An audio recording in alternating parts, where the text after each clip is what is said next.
perished in fire in 1698. And one of the first buildings to be rebuilt is up on the right hand side. It's got little columns, it's decorated with galleons and sea creatures.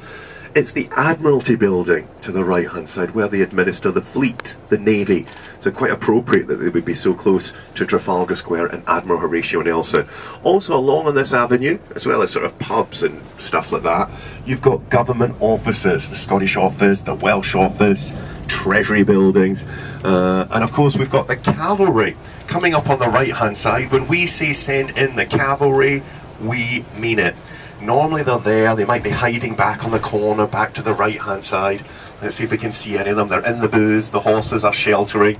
But they're on the right hand side. The cavalry are there every day until 4 o'clock. So if you want to go down, have your picture taken beside them, tell them your best joke, and watch them the way my groups react to me. No reaction whatsoever.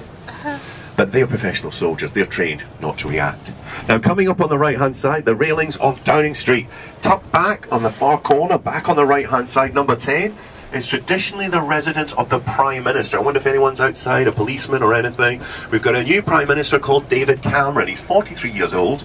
And in fact, him and his wife live at number 11 Downing Street, because number 10 is quite cramped. When George Downing was laying it out in the 1700s, they didn't expect the Prime Minister would have children living at home. David Cameron's got 3. He recently had a young baby.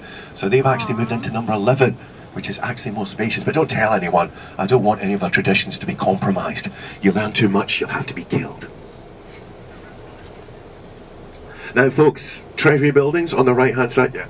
If we had any money, that's where they would look after them, on the right hand side. In fact, when the new government arrived at their offices at the Treasury to the right, there was a note on their desk saying, "We've got no money. Good luck." How ironic are we? And actually it's true.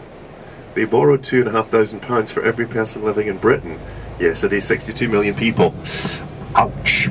Now coming up on the left, the world's most famous timepiece. Next going to loop us round Parliament Square, so we'll see it twice if we look to the left hand side. If we synchronise our watches, we saw it surrounded by the London Eye, but it's back there on the left hand side. If I was to say that you could see Big Ben, I would be telling a lie, and as a guide, don't want to do that. Big Ben's the bell within the clock tower, been chiming the hour and the half hour since 1859. And all around Parliament Square we've got heroic figures. Presidents, Prime Ministers, Nelson Mandela in statue form on the right hand side. The 16th President coming up on the left hand side, Abraham Lincoln. He's normally seated at Washington, but there's so much to see at Parliament Square that there on the left hand side, he's standing up. And in fact, you might be thinking, why is it all covered? Why can't we get into the square? Protesters. We've still got some on the other side, we'll drive past them. There was a utopian village. Protesters, the world's media often focuses on Parliament and Parliament Square. So after a lot of wrangling in the courts, because our tradition of free speech is so significant, eventually the protesters got moved out of the square, but they've just settled on the pavement beside it. So they're restoring the grass, and I think they're scared of opening this up in case they all move back into the square.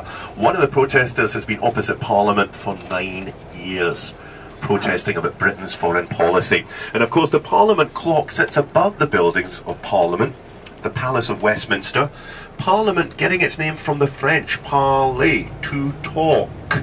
Although Pirates of the Caribbean, they've confused things because they say parler is the pirates' code. Well, with what happened last year with the expenses scandal, we the taxpayer would rather have had pirates in charge, because at least they've got a code.